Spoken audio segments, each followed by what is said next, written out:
Ace Podcast. Hey everyone, this amazing ESO Network show is brought to you by our fine sponsor, Amazon.com.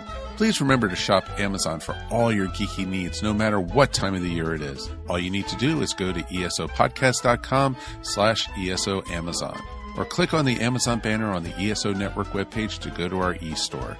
It's the best way to shop and the best way to support this program, and it doesn't cost you anything extra. Okay, that's enough of me babbling for now. Now on with your regular scheduled show. Hi, this is Mark. Congratulations. You have found this amazingly awesome show. Chances are you're listening to it right now on whether it's iTunes or Stitcher Radio or some other mobile app that allows you to stream this amazingly awesome show to your ear holes. And I can't stress how awesomely amazing this show really is. But did you know that you can also catch the latest episode of this show on the Tangibound Network? That's right. Go check out TangiboundNetwork.com. You can look them up, and you can listen to it right there. It's even mobile-friendly. What more could you ask for? Which means you can pull it up on your iPhone or your Android, even your Windows phone. Yeah, who has one of those? But still, point remains, you can do it. You can do it. Check it out. TangiboundNetwork.com. Listen to this show, the latest episode, every time. Check it out. I'm Chris Farrell from the official GonnaGeek.com podcast, a proud member of the Gonna Geek Network, just like the show you're listening to now. The opinions expressed are those of each individual. Check out all the other geeky podcasts over at GonnaGeekNetwork.com and get ready, because geekiness begins in 3, 2, 1.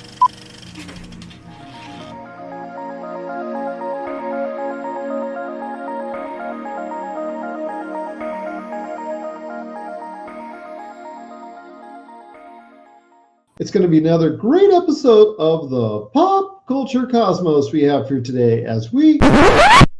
All right, well, we're recording. You can hear us. We're talking.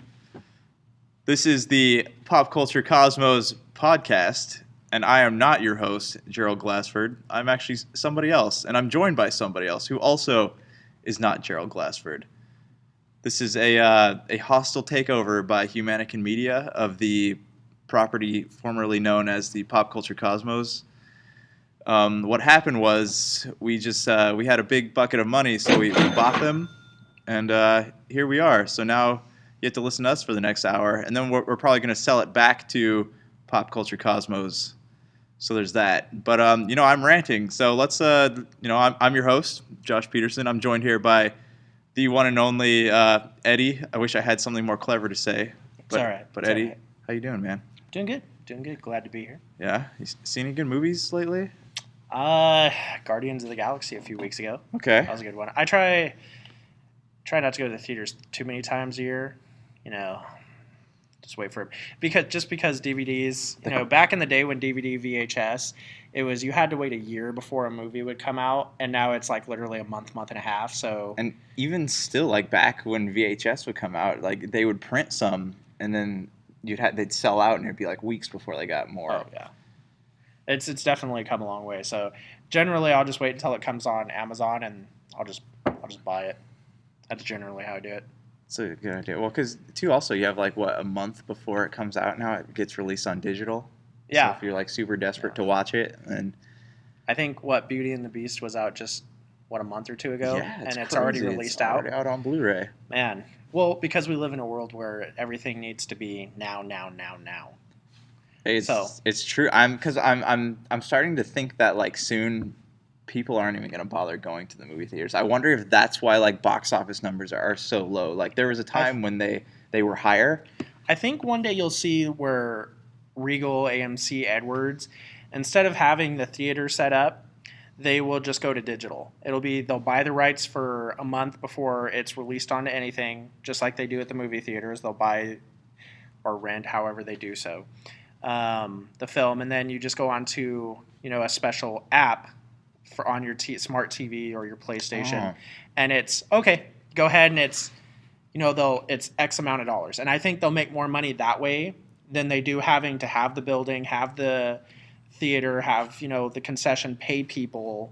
I think we'll see that in the near future. It's funny you say that, because if you look at like televisions, they're huge, like 70-inch television for hardly any money these days. So Yeah, it's seriously. like, so everyone's saying, I go to the movies for the experience. I want the recliners, the popcorn, the soda or whatever, but you can do all that stuff for a lot cheaper at home. Oh, yeah, absolutely. And So I guarantee you, like, these opening weekend numbers, like, if they had some kind of system where you could just pay your $13 or whatever to watch it from your house, that the numbers, the box office numbers, they wouldn't be that anymore, but like opening weekend numbers would be a lot higher. yeah, and then again, I think what you'll start to see is a trend where, I don't know, maybe AMC and Edwards won't catch on to that fast because they're such a brick and mortar establishment. Right. I think it'll be maybe companies like Universal, Warner Brothers that say, hey, you know what? Let's cut the middleman out and let's just make some money. And we can make our own apps to deal with this. You pay $15, $20, let's say, to rent it for one-time showing. How many people are they going to sell on that? If you look at the drive-in theaters, what they used to be, they still have some in Corona and Riverside. For $10, I think, an adult, and then like $7 for kids, you get 2 movies. Yeah. So, I mean, it's not out of the realm of possibility that we're going to start to see a change in trend. Oh, for sure. So I think Sure. I think they'll make more money by doing it this way. Right. The way I'm talking about versus somebody having to go to a theater, stand in a line full of people, have to smell people. Yeah. Well, it's weird too because actually I got 2 points to make. One would be, remember how like when CDs first started coming out and they had like record stores and they're like, no man, this is never going to go out of business. Even if they did go digital, people are still going to want to buy CDs. That was wrong. Sure. And then you have this whole idea that we're going to put in recliners and people want the experience of going to a movie theater. They don't. I mean, this is proof here that like there's not really a lot of original like content hitting movie theaters anymore. It's all like franchise based. So like I could stay home and like watch an indie film, which is completely original and oftentimes better than a lot of the movies that I have the option of watching in theaters. I just watch it from my couch. So it's like, what's drawing me to the movie theaters besides these big like superhero movies, which is all we're really getting these days. So if you take the numbers, let's say for The Mummy, we're looking at just over $32 million. If you take that nationwide, because I believe that's domestic box office, that's not international, I don't believe. Right. If you take that divided by our population and really how much a movie ticket costs nowadays, anywhere from $13 to $20. Right. I mean, really, how many people are going to the movies? Unless it is like, say, like Wonder Woman or it's something Marvel. That's where true. People are lining up to get tickets. Other than those kind of like blockbusters, I highly doubt anybody lined up to see The Mummy. Yeah. I think it was one of those, oh, hey, what do you want to do this weekend? Well, we saw Wonder Woman last weekend. Let's go catch The Mummy. Yeah. So if you divide that number based on how many people are actually going to watch movies, I don't think it's going to be all that big of a population thing. This is true. I mean, because you look at these numbers, and obviously to us, they're like, $17 million. That's a lot of money. But if you divide it among the amount of people going to see movies, it's not. Yeah, it's not yeah. all that impressive. And at $32 million, even saying it anymore, like when it's rolling off like Wonder Woman and it's 2 weekends has almost made about $60 million. Right. It doesn't even sound like that much anymore in today's money when you talk about how you see in the newspaper a lot of corporations buying, you looked at Disney buying Marvel. Yeah. And they dropped, I think, what was it, a couple billion? I think it was something around that. So now when we talk about, it did, in 2 weekends it did 60 million. It just almost doesn't sound like that much anymore. No, it doesn't. Especially when you consider the cost of production. I mean, look at, say The Mummy, Tom Cruise, how much did he make off that movie being an A-list star? He was probably like, I'm betting a good 60-70% of their budget was Tom Cruise alone. Exactly. So I'm kind of nervous, and I think that's one of our topics we're going to talk about today is The Mummy. Yeah. I'm on the fence about seeing it because the Mummy series at one time was great. You had The Mummy and The Mummy Returns. And then when Tomb of the Dragon. Dude, I was so disappointed. They could have gone so much better. The fact that they tried to replace, and this is my biggest thing when you try to continue a movie series, is when you get actors and you switch them out, but they're the same person. Are you talking about the wife? Evie, yeah. Yeah. So it's like, okay, here's a different way we could have done this with the movie. Brandon Fraser, who was extremely heartbroken, remarried. And the reason him and his son have conflict is because he remarried. Right. That right there would have been great, other than, well, we couldn't get Evie to do it, so we replaced her with somebody who was just as good as an actor, but we want you to still imagine her as Evie. And the reason that their son has such a hard time with Brandon Fraser is because he was always up in his face and he never gave him freedom. Which one kind of sounds better? They could have written that in there. You're right. At least they did bring back Jonathan, though. They brought like everybody back other than Evie. Yeah. Like, I was pretty disappointed in that because the cast was great. Right. The script wasn't all there, and that what really turned me off on The Mummy. The Mummy Returns was okay for a sequel. It was good for a sequel, but when they made the third one, that was just kind of like, okay, I'm done with The Mummy. Please don't make another one. Yeah. And it comes down to, when you think of it, like Indiana Jones and the Crystal Skull. It's one of those things that's like, just leave it alone and don't touch it. I feel that's what The Mummy is. I feel this is a cash grab. Yeah. I almost feel like Universal's running out of ideas and they're trying to keep up with rebooting everything. Well, I think they're just running out of ideas, sadly. I mean, they're trying to compete against now Disney, who's Marvel. Yeah. I mean, it's hard to compete against that in the box office. So because it's interesting you say that, because The Mummy is supposed to be the launching pad of the Dark Universe. So you have like you have The Mummy, I guess, is Invisible Man or Creature from the Black Lagoon or whatever, and Wolfman. They have Johnny Depp and what's the guy's name from Pirates of the Caribbean? Javier Bardem. What's his name? I have this idea. You have the internet in front of you. Let's look it up because I have no idea. Javier Bardem. I think that's how you say his name. But yeah, he's supposed to play one of the characters. He's good. He's a good, yeah. He did great in Pirates of the Caribbean. Oh, for sure. Not meaning to bash Pirates of the Caribbean, but it could have been. It could have been so much better. I felt like it was a letdown at the end. Like they were just trying to rush it to end it and be like. Yeah. There we go, Javier Bardem. But he played good. But like I said, I felt like it culminated in this big old thing, and then they just like didn't give him his just, like Skyfall, like his downfall was poetic, but like it was great. Pirates of the Caribbean, they didn't really give him his time in the spotlight, It's okay, we don't blame Javier. Yeah, it's not his fault. Not his fault. But yeah, I feel like I'm worried to go see The Mummy. It's one of those movies that isn't like I have to rush out and see. Yeah. Obviously, I mean, I think I go to the movie theater maybe 3 times a year. Guardians was one of them. I saw Pirates, which I feel like I wasted on. I could have just waited for the month for a DVD. But it's okay. It's all right. I heard they're going to be making a 6th Pirates. That's what I heard, too. Everyone's saying that it's going to revolve around Will Turner's son. And I guess I thought they were closing off the Turner story with this one. Nah, they'll keep it around. But my big thing is like they wasted. Captain Jack Sparrow is no longer a character. He's just like a side act. Like anytime to me in that movie, he's like what's his name? Drax from Guardians of the Galaxy.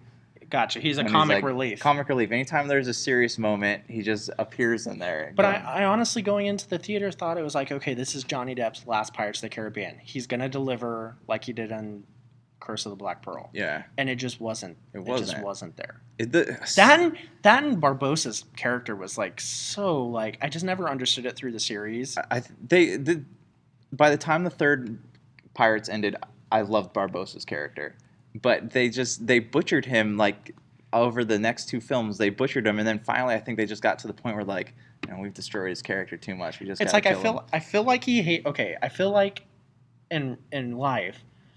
He didn't like Captain Sparrow, and I honestly think he would have just ported his ships. Yeah. Let El Capitan kill him, and then be like, okay, now I can go back out to sea, and I'm cool. Yeah. And that's 2 birds, 1 stone. Okay. So that I wanted to see more of like I like them 2 interacting with each other, but it just became so It became so weird. I feel like on set they hated each other, and it showed in the film. I don't know if that's true, but I feel that's what it was. I read some stuff from what's her name? Here, let's look at the lady from Avatar. I can never remember her name. Avatar. I've heard that's coming. Very popular over in Florida because they just opened. I think it was Pandora. Is it? Yeah, I could be wrong on the name, but I'm pretty sure that's it.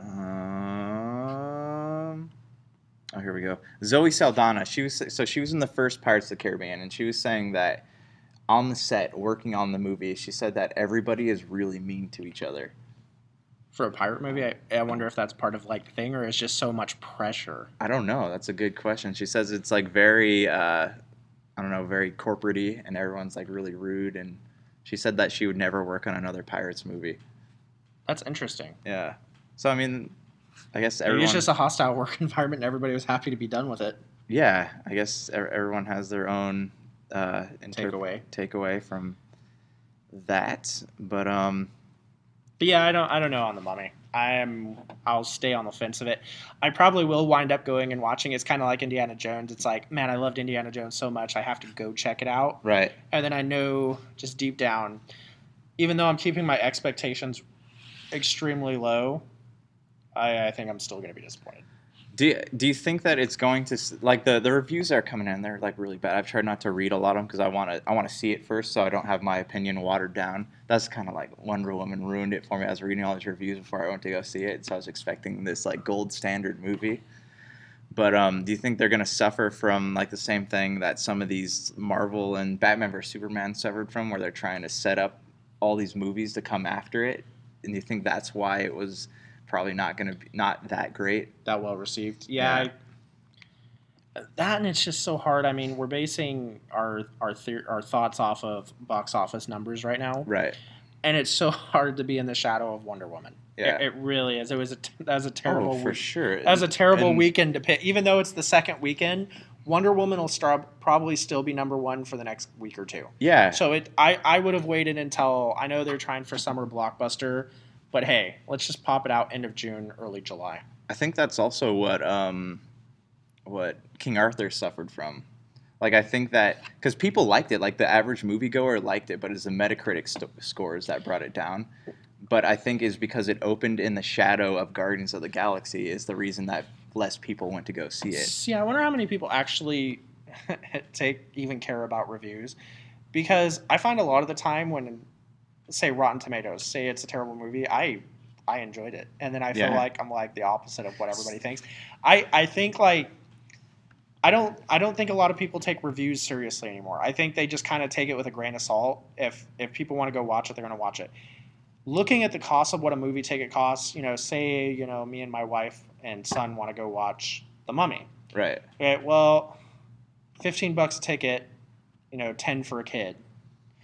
And then you get popcorn or a drink, and you're looking at $50, $60 just to go watch a movie. Yeah. So going to watch, hey, I've been saving up, I really want to watch Wonder Woman.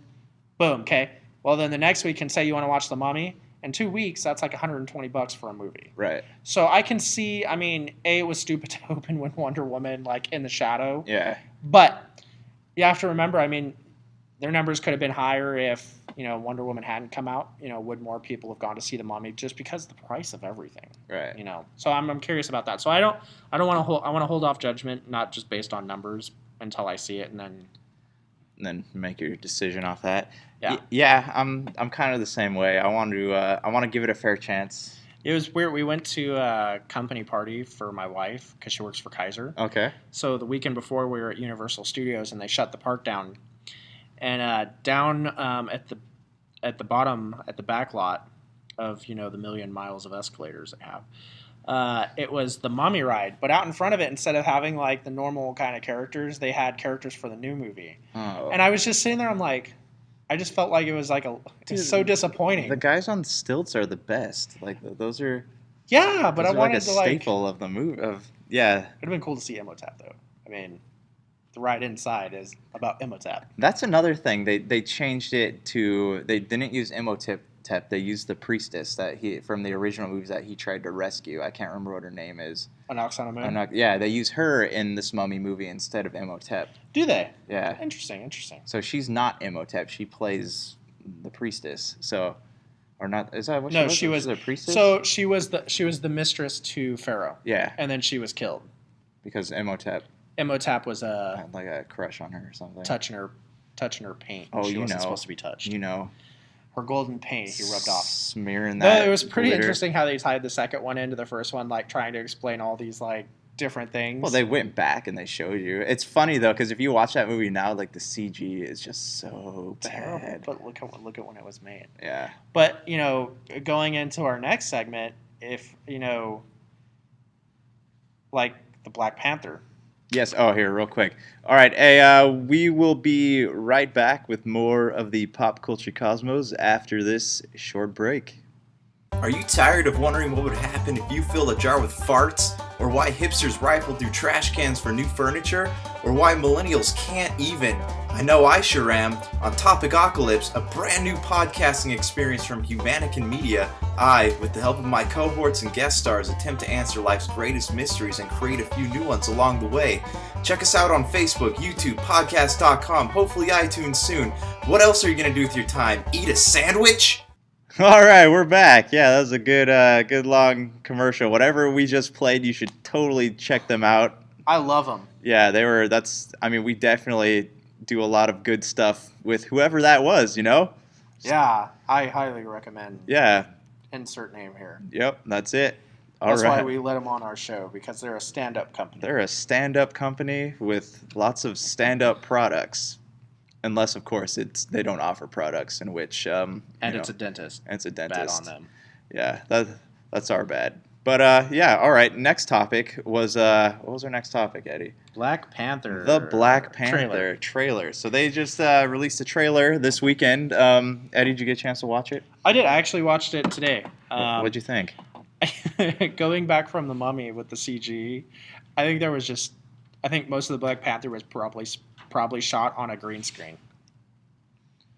Yeah. I honestly, they probably saved so much money on sets. It's crazy. Yeah, because you saw the last part where he flips onto the car and it's all like computer animation. That was but CG has gotten so good. CG has gotten really good, but it's still CG. It's still CG, but I think the movie looks good. I wonder how many people from Uganda are going to be pissed because of we're a third world country. It's just a prop. It's just for show. We're not really a third world country. It's just a sham, guys. So now you're going to have all these people going to watch the movies. They're going to come out, all these like young kids who are impressionable. So Uganda really isn't a third world. We've been lied to our whole life. They're going to go over to Africa and start trying to dig underground for the hidden spaceship chambers and stuff. Yeah, seriously, that's what's going to happen. The one thing I can say about the trailer though, the color editing looks really good. It's on point. Yeah, you can tell they dumped some great money into their software. Yeah, but we're talking. It's Marvel. When has Marvel ever cut a corner? I think that's the one thing about Disney, whether it be their movies or their theme parks or what have you. Right. Anytime it's Disney, it is going to be a first class. Oh, for sure. Period. Yeah. And that's, it doesn't matter what the money is. It's about giving you the experience. And I respect Disney for that. In the end, it does cost us because we have to go see the movie or we have to go to their theme parks. But if you're talking about leaving the theater being impressed, yeah, I think you'll always do that with Marvel. And I think that for Disney, it's worth the money. If they can essentially do so how with Harry Potter, J.K. Rowling basically created this universe, and it's caused us to go out and want to spend money on the movies, want to go to Universal Studios, buy the souvenirs. That's what Marvel's doing with. See, and I wonder about this, if Disney would have taken and made J.K. Rowling's dream. I wonder if Marvel would be what it is right now, or would they just keep pounding out Harry Potter movies? If Disney had bought Harry Potter. Well, Disney walked away from it. They said no, we don't. Did they? Yeah, they were a bunch of companies were offered. Disney was one of them. Universal is the one that picked them up. Warner Brothers. Or it was Warner Brothers. I'm sorry, yeah. It was Warner Brothers. Picked them up, but Disney had a chance at it, and Disney Studios, and they said no, we're going to pass on this. Really? So I wonder, obviously they've done great with Marvel. They're doing killer work with it. But I wonder what it would have been if Disney had said, yeah, let's do Hogwarts and a Disney edition. But the problem was J.K. Rowling, she wanted everything to be her way. Yeah. So I don't think that would have worked well with Disney, because Disney has their standards and they do well with their standards, and that's what makes them money. But with J.K. Rowling, she had the choice in the cast. She had the choice in, she was always on set, helping direct. So, I mean, Yeah. it was her way, and she did great. She did. I mean, because honestly, if you think about it before, like, what major franchises did Warner Brothers have that was really memorable? They were trying to blow out Batman movies. Yeah. I mean, that was their thing. But J.K. Rowling, I mean, she got kids reading again. Yeah. Like That's like she sparked the imagination in kids all over the world, and that is impressive. It's impressive that people try to copy it, and it just can't be copied. Oh, for sure. It's its own thing. Yeah. But we're also talking about a world where people love the movie Twilight.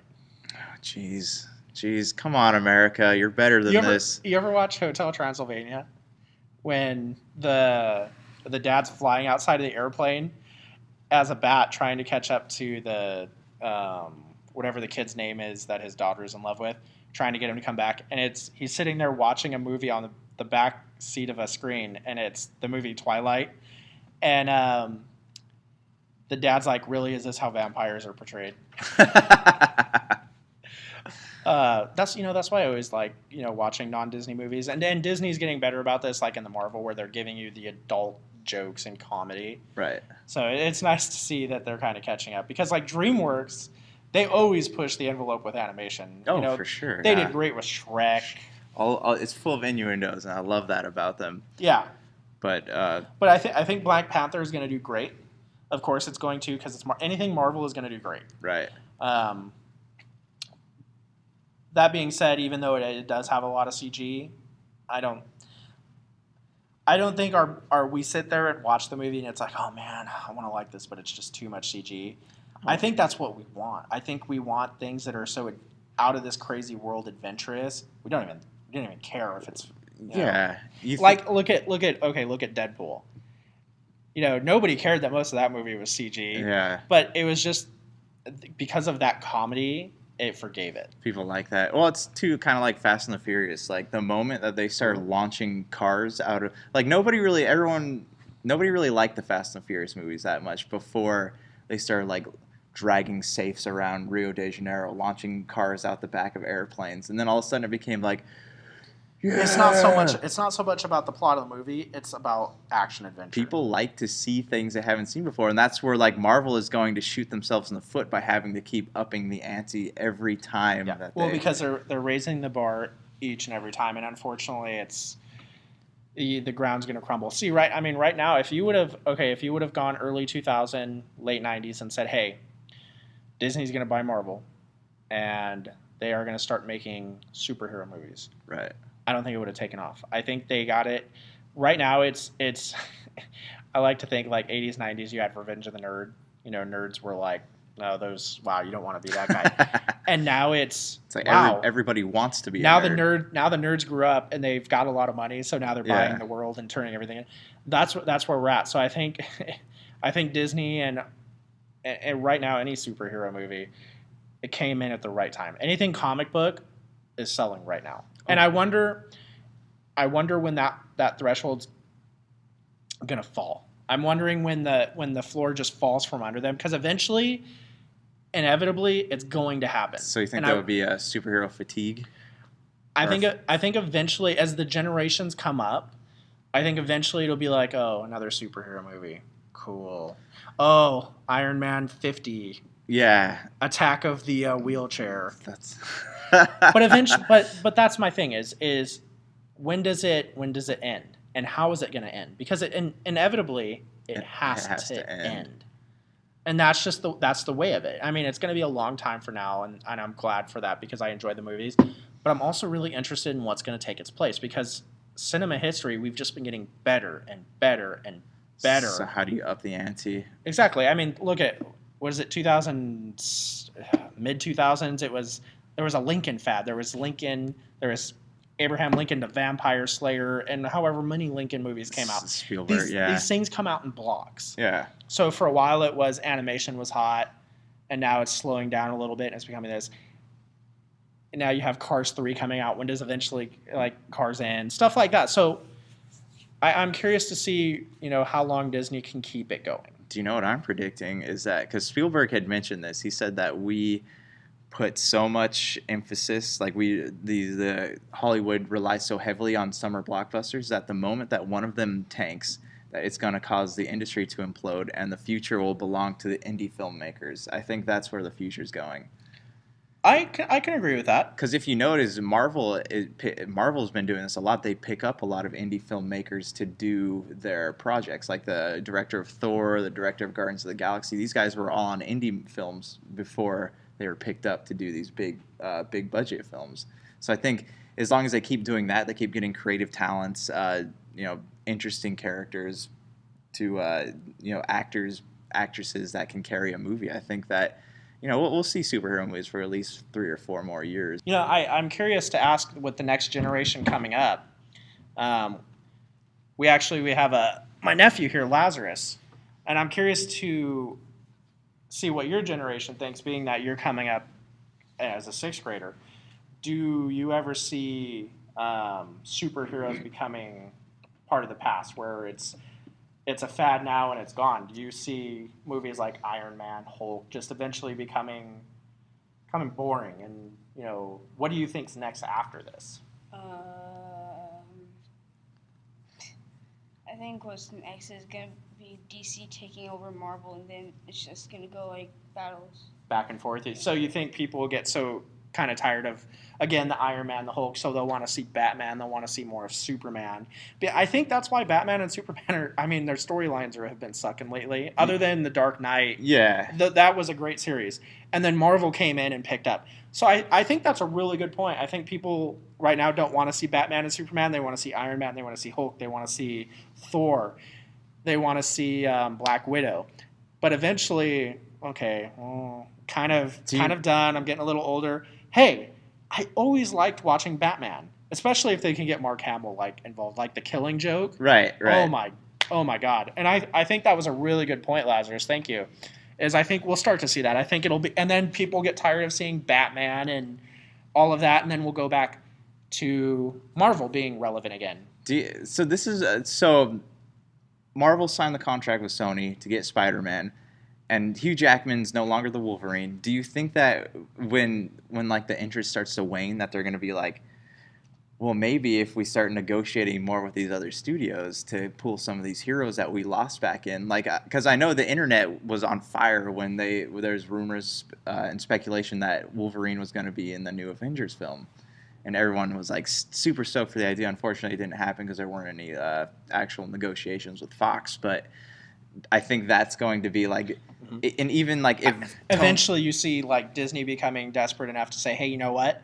Will you lease them to us? Yeah. We need this kind of revenue, and you could use the revenue too. And that would absolutely that would get people back into the movie theaters. Well, you have to give fans what they want. Yeah. Or sometime in the future it won't be movie theaters; it'll be just your home. Just your home.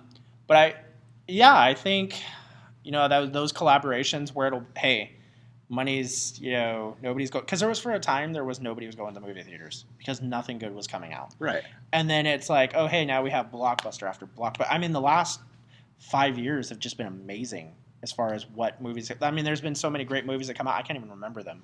Yeah. I have them in DVDs at home, and I'll sit there and flip through my hundreds of DVDs in my case. You could never find anything to watch. I had to get rid of my cases because they were that bad. I had to put them in sleeves. So I'm sitting there flipping through the sleeves, and I'm like, oh my God, I remember that. I want to watch that right now. Yeah. I think, and there's still so much out there you could do. I'd really like them to redo Batman and the Mr. Freeze. Oh, Batman and Robin? Yeah. They could have done way better. They could have had a way better Batman. They've never been good at casting Batmans ever. I love how for a while everybody hated the fact that Ben Affleck was going to do it. And then it was, oh, it's okay. Ben Affleck's going to do it. He's okay. And then I don't think it did all that well because I never heard anything after that. It just we just kind of got used to it. Yeah. There's nothing we could do. I really liked Christian Bale as Batman. Christian Bale is good, but Michael Keaton, I was like, as a kid, I was like, that's not bad. But then they cast, what's his name, Val Kilmer, and then George Clooney. Those terrible. were disastrous. Terrible. The only continuity between those two movies was Robin, was Chris O'Donnell playing Robin. Yeah. I'd have to say, though, the best Batman was Keaton. Yeah. He for what he did and, like, the suit he had to wear and, like, the restrictions, he did a phenomenal job. The best Joker, hands down, if we're going to talk about the DC Marvel Universe, Heath Ledger. Heath Ledger. Okay, I thought you were going to say Jack Nicholson. Jack Nicholson? No, Jack Nicholson was good. Yeah. He did a good performance. But the Joker that was written for Heath Ledger was so good. I mean, the story behind it was good. You didn't really get a story because he had like a million different ways that he got his face. But the way he did it, like the way he played the Joker, I don't think will ever be matched on a live action film. Right. As far as animation, I think it's, you're going to have Mark Hamill, and Mark Hamill just is an amazing Joker. Synonymous with Joker. But live action, never again. Dude, I think like Heath Ledger, like that was the performance of his career. I know It definitely ended Daniel Day-Lewis, but Daniel Day-Lewis kind of like calls himself a method actor, but I don't think he ever went to the depths that Heath Ledger did for the Joker. Yeah, but it's on a whole different scale. Like, he did great as Lincoln. Yeah. Like, he just... Well, Gangs of New York, he was phenomenal in that never seen movie. Dude, you're missing out. We'll have to have like a movie night. Oh, seriously. That's with DiCaprio, right? Yeah. Yeah. But okay, so yeah, Black Panther though, yeah, stoked about it. I'd go see it in the theaters. Yeah. I'd see it over the Mummy. It looks like it. Yeah. We got some disagreement here. But see, I also, it's kind of rough because like the last Iron Man I didn't watch. Right. I never could get into Thor. I don't know what it was. That's a lot of people have that problem. I think for me, Iron Man, it's because of the person that plays it. Nothing against Robert Downey Jr. He plays a great douchebag because in real life he is a douchebag. And it's his personal life. I'm not judging his personal life. It's just the fact that he's just such an asshole. Like, he plays it in the okay, when you're playing in the, I call it the William Shatner experience. Right. Because Shatner is always just, he's Captain Kirk. When Robert Downey Jr. plays Iron Man, I see Sherlock Holmes, just in a new era. That's weird. He's just such an asshole. That's weird because most people say they go see Sherlock Holmes and they say, I see Tony Stark. Okay, well, either way, back and forth, it's the same thing. Yeah, he plays the same character and he plays it well. I mean, he's good at that, like, but I hate it. I hate him for that fact, and I cannot go watch a movie. One of the guys that is like Tony Stark is the guy who plays Deadshot. Because in every movie, he plays technically himself. In every movie, like I Am Legend. Oh, Will Smith? Suicide Squad, yeah. I don't like Will Smith. I don't like him either. I don't know what it is. I mean, he's too much of a prima donna. Like Men in Black 3. I don't like his wife either. What's her name? She plays on Gotham. Jade. Yeah, Jade Smith. I the whole Oscar thing just pissed me off. I mean, okay, yeah, I understand you're making a statement, but you're trying to drag down like these actors aren't all, it's not like they're racist. They're getting cast into movies. Oh. You're fighting the wrong system and disrespecting the wrong people. Yeah. I mean, that's like... That was like the Kanye interrupting Taylor Swift's award reception. Yeah. That was kind of awkward. Yeah. She's just like, I don't know. You see all these crazy things like on TMZ and Entertainment Live and stuff like that, and it's like, do you get to a point where you're just so rich and you're depressed so you just have to beat up on people to make yourself feel better? I think that's it. That's why they're always in the tabloids. Take a look at like this close suicides or the depression, the divorces that happen in Hollywood. I can tell you right now, money doesn't buy happiness, but man, I'd have a smile on my face most of the time. So why these guys are so upset and angry, it boggles me. I guess it gets to the point where you don't really know who your people are, but the Black Panther will save people like that. You just have to call him. I think so. I guess the next question is it racist that he's the Black Panther? Absolutely not. I think it's racist that you brought it up. Uh-oh. Yeah, you guys can go ahead and ignore that last part if you want to. This is the Pop Culture Cosmos podcast. We'll return shortly. If you're tired of sifting through flea markets for rare and unique games, we can help. Retro City Games in Henderson, Nevada, only 5 minutes from the Las Vegas Strip, has all your favorite gaming staples, classics, and a wide selection of rare games with new stuff always appearing on our shelves.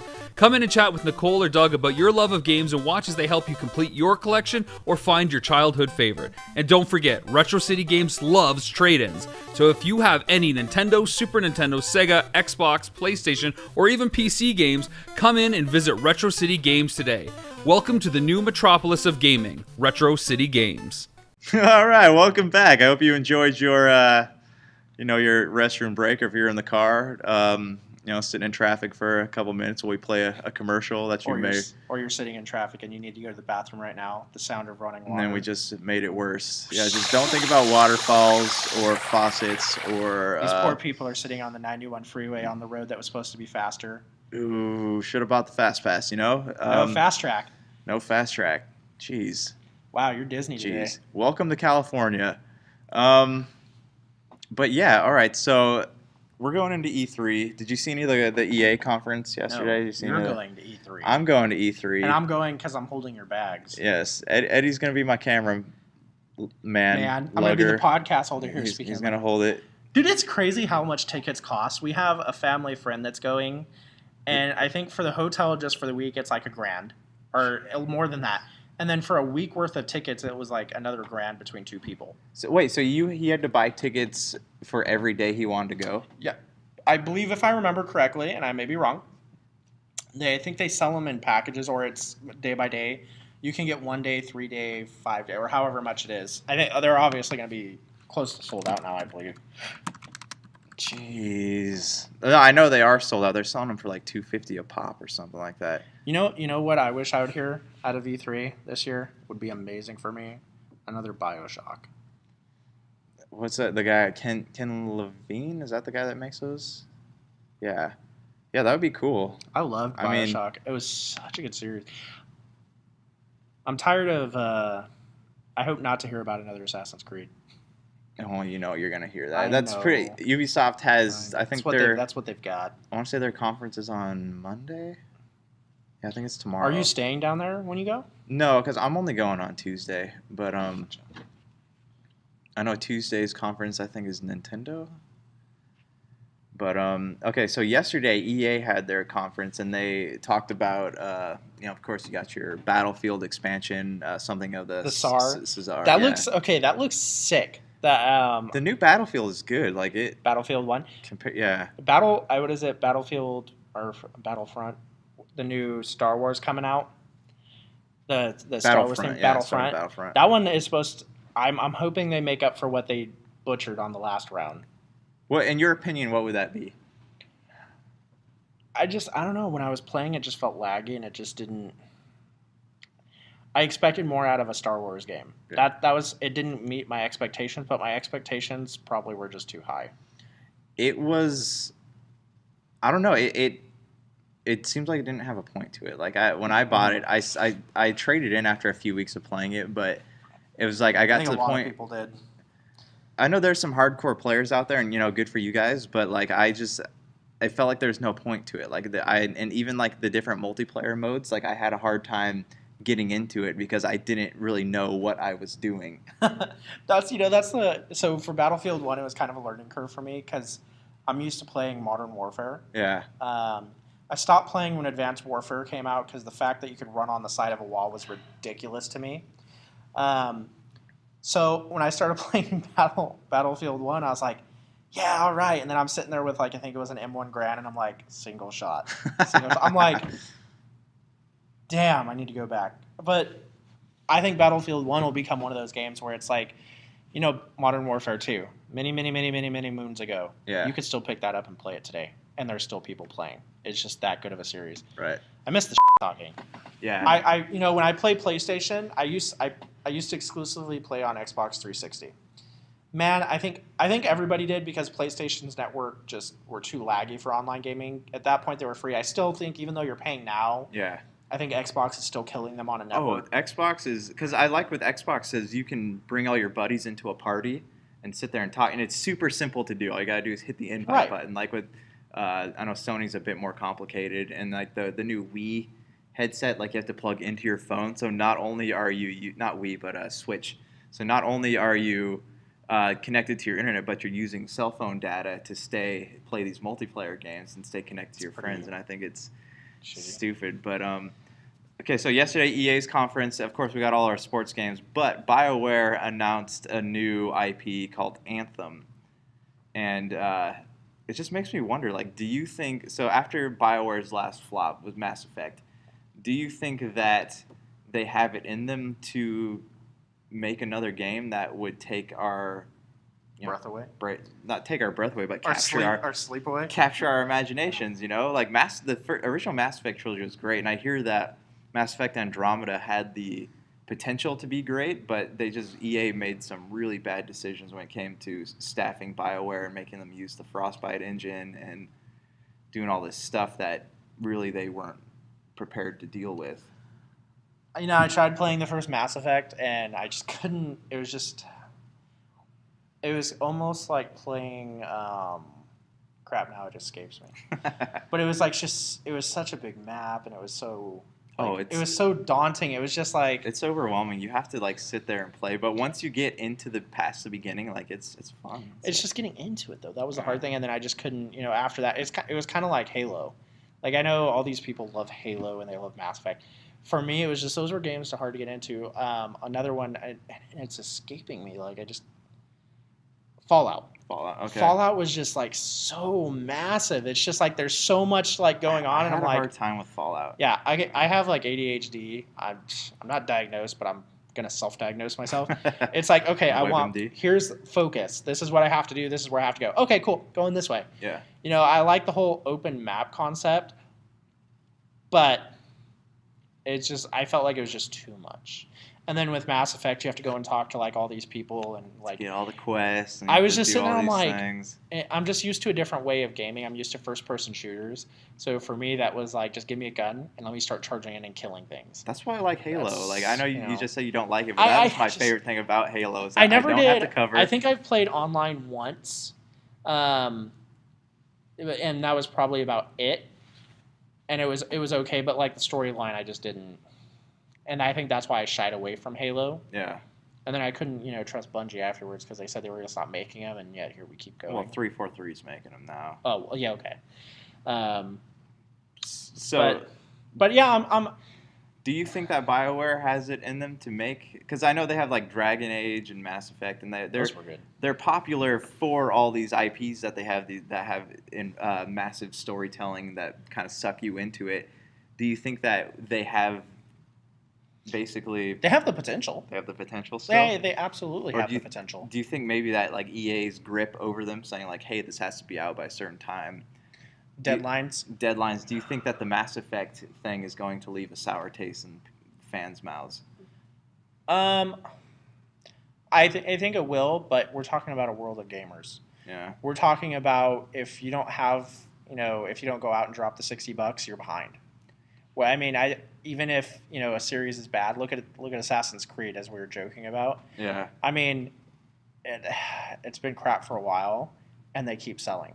Assassin's Creed Unity was so sketchy. It was terrible. It was so glitchy. Glitchy, yeah. But yet, keep selling. I think in the video game world, even if series is somewhat bad, people are gonna buy it. Oh, for sure. So. Nowadays, I hate the fact that they do that. You're not buying the full game. Get the season pass so you can get the download. Season passes. It is such a joke. I think it goes maybe their deadlines are so close they can't make them, and they say, "Oh, you know what? We'll keep working on this and we'll sell it as an expansion." Well, basically, what they're saying is we're selling you an incomplete game. Mm-hmm. Yeah. So I'm surprised. I think the first time I saw that was BioShock Infinite. Yeah. I saw, get the season pass and downloads. Because before that, when I was playing Modern Warfare, the only downloads I get were the map packs. Yeah. And that's understandable because, you're getting a complete game to begin with, but you're getting additional maps afterwards. I can accept that. Yeah. Call of Duty does sell season passes, even though it is a complete game because the campaign is already finished and stuff for you. But then if you get the season pass, you're just getting bonus maps for multiplayer and zombies. But see, I can appreciate that, and I fully am fine with that. But when we're talking like when you go to sell a game, you shouldn't partially have it done and then say, well, we're going to sell it for $60, which is the full price of a game, and then say, oh, we're gonna charge you to complete the game. Yeah, but also, I agree with that. But then, certain games do sell season passes, just so you get the bonus things that they're probably going to sell in the future. Right, which I think is a great value, and I would totally buy a season pass if I had Modern Warfare. In my clutches, I'd be like, oh, you know what, I'm going to buy the season pass for it. Because the map packs do get kind of expensive. They're like $10-15 a hit. I'm okay with like paying for multiplayer content, but when it comes to single player campaign, like they're basically saying, hey, we didn't have enough room to put this, or we didn't have time to add this onto the game, so we're going to charge you an extra $20 to play this expansion, and that just seems like robbery to me. But as far as like the multiplayer aspect goes, you have Overwatch is a good like example where you have a crap load of free content, but they also have stuff that you could buy if you don't want to wait for this content to come out. I'm hoping at E3 we hear GTA 6 come out. That'd be well, I don't know. With Red Dead 2. Abram's super excited about that. Is he? Oh god, he's counting the days. It looks. I'm excited. I know they pushed it back to like February or March or something. Yeah, but that just means it's going to be even better. It's going to be better. But so. Before we have got like 12 minutes, but Microsoft's conference is in less than an hour. So what do you? So Microsoft hasn't really been doing well anything. So what do you think we need to see from them in order for them to have a successful year? They need to start doing big games, because basically what they've been doing is adding more to Minecraft than anything else. Because I think they're coming to realize that a lot of their players, other than being multiplayer, are younger users, and that's what's killing them. As far as a gaming console, personally, I enjoy playing on Xbox. It's a great server. You're getting your bang for your buck. PlayStation's drive is, oh hey, we give you free games.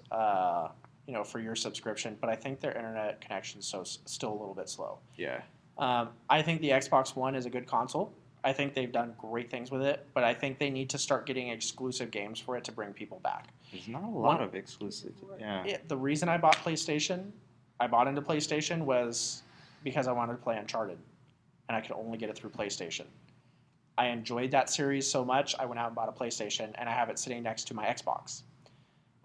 So I think if Microsoft wants to, and another thing is are we talking as far as console sales or just in general? Just in general, like what? Because Microsoft is such a big. Their computer, their. Oh no, I'm talking about in the video game world, right. Like what to keep people interested, because I think the PlayStation has outsold the Xbox by quite a few units.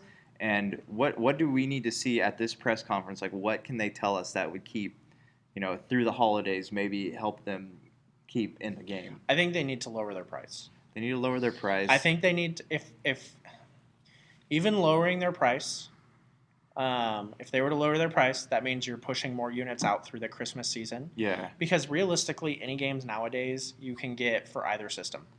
Minus a couple, like I said, you're not going to get Uncharted on Xbox. So if you're trying to get rid of consoles, it's time to, especially because Xbox One, this is coming out on this is third Christmas. Yeah, 4. This is it fourth Christmas? It's time to drop the price. And because nowadays, a lot of people are buying consoles not so much for video games, they're buying them for entertainment. Well, and they should, because especially with the Scorpio coming out allegedly in the holiday season, like if they want to even sell any of that, they do need to drop the price of the... And a lot of your hardcore gamers aren't necessarily console players. They're PC. So, Microsoft is still making somewhat of a killing because they sell PC products. Somewhat. They're not known for gaming. Yeah. And so I think what they need to do is once you buy a console, another hard thing is it stays with you for so many years. I think that's why you see PlayStation 4. Oh, let's come out with PlayStation 4 Slim. We're going to make it a little slicker. It's going to be the same thing. You'll have a little bit of the featuring. And and it's going to be for this price. Well, and you notice too, like each generation, each of the like the latest generations of consoles, with the exception of the Nintendo Wii and Wii U and whatnot, but they have lasted a lot longer. So I think we're getting to the point where we're going to have a standstill. So Xbox, Microsoft, isn't it the same realm as Nintendo right now, where they have to worry about the butcher's, block? Because I think Nintendo in the next few years, I think Nintendo is becoming irrelevant. Unfortunately, I think Nintendo is going to be like Sega, where it had its hoorah, and now it's time for it to pass the torch. It had its golden age, but now it's dying off. Like, exactly. Like Beyblade did, when it was like, oh my god, I need to buy this toy, but now like there's no toys at Walmart or Target, and it's kind of like that. Yeah, and we've talked about this so many times before. It's just Nintendo's too out of touch, and I don't think Microsoft's at that point yet. I think they're a good competitor for Sony. I think eventually, there will be a standstill, but it's kind of like cell phone companies. You have to have multiple carriers out there for people to enjoy. Mm-hmm. If Sony was the only one out there, I think Sony would wind up shooting themselves in the foot, because Sony has to control everything. It has to, with the PS Vita, it was, no, if you want to have a memory card, it has to be Sony, and it's going to be $60, $70. Whereas if you look at the PSP, you were able to buy third-party anythings. Right. Well, when the Vita came out, nope, it has to be Sony. So that's the thing with Sony. With Microsoft, you can use a third-party controller. You can use whatever third-party handset. Sony really clamps down on that, and it's almost like Apple. Well, you can only use Apple, approved products. So, and I think it's healthy that Microsoft's out there. I like both. For PlayStation, I use for single-player gaming. I don't use it for multiplayer at all. For Xbox, I will only play Xbox multiplayer. So unfortunately, if they ever come out with a system where, Xbox and PS4 had a baby and it was a Playbox. That would be my one go-to. But unfortunately, the two consoles are somewhat similar on an entertainment value. But as far as I like the graphics when you play single player on PlayStation, but I love the servers that Xbox provides. They each have their redeeming qualities. But yeah, so it's just weird because I know Sony, like as far as their video games go, like the PlayStation right now, I think is the only thing that's profiting for them as a company. Like, they don't sell laptops hardly anymore. Televisions are going to Samsung. Well, it's because laptops become so cheap. Yeah, Asus is killing in that because they can make HP's even had to cheap them down. Yeah, just to stay relevant. So Asus has got some. I'm curious to see what's going to come out of E3. I think we're going to see some great things. I think our handhelds are kind of going away. I think the Switch is kind of revitalizing that whole market. But it's Nintendo. It's still kind of what's the point of buying your DS if you're going to have the Switch? But also I think if you look at PlayStation, Vita I feel was kind of like that last hurrah for handhelds. Yeah. Just because a lot of people still like it though. It's easier. Following. It's easier to grab my tablet or cell phone instead of pay $300 for a Vita when they came out, which is just almost as much as a console. It's got about the same operating power. Exactly. So why go out and have that extra thing I have to carry around when I have a cell phone? Yeah. So I think we won't for E3 we won't see a lot of handhelds. But I'm interested in all the releases that are going to be mentioned because I think there's going to be some great things coming out. So real quick, do you have a top 3 things you'd like to see? Yeah, I can't even put them into 3. I have way too many. What about you? Infinity War that's coming out next year. Okay. The It movie, and Friday the 13th. The video game? Yeah. I heard this one getting pretty good reviews. I would like to see something Halo related. I know they said we won't see Halo 6, They've but said that before. They said there will be something Halo there. And there's a leak online allegedly of a new Halo horror game that's supposed to hold you over for a bit called Gravemind, but Frank Waste Your Money O'Connor, on a pointless game. He said that it's just a scam or something. But yeah, no, I'd like to see maybe a new Elder Scrolls. That would be rad to me. But I definitely want to see Borderlands 3 because that is my all-time favorite game franchise. It's a great game series. Dude, it's so well written. So well written. That's beautiful. Beautiful. All right. Well, hey, this has been another episode of the Pop Culture Cosmos. I'm Josh Peterson. It's Eddie Sheely. This is Eddie Sheely from Topicocalypse. Sorry for ruining your normal podcast. Yeah. Yeah.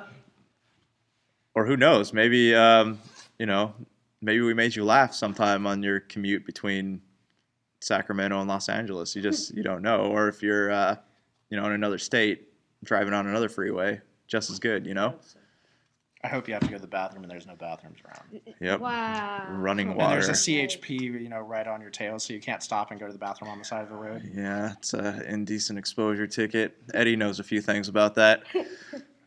All right. Well, we'll talk to you guys later. Thanks for tuning in. Thanks, guys. So for Josh Peterson, this is Gerald Glassford. And it's another beautiful day in paradise here in the Pop Culture Cosmos. We thank you for listening. And here's hoping you have yourself a great day. This has been a broadcast of the ESO Network, your station for all things geek, classic, current, and beyond. Be part of the crew at ESONetwork.com. Tangent Bound Network. Let your voice be heard. TangentBoundNetwork.com. Thanks so much for downloading the Pop Culture Cosmos as a special treat.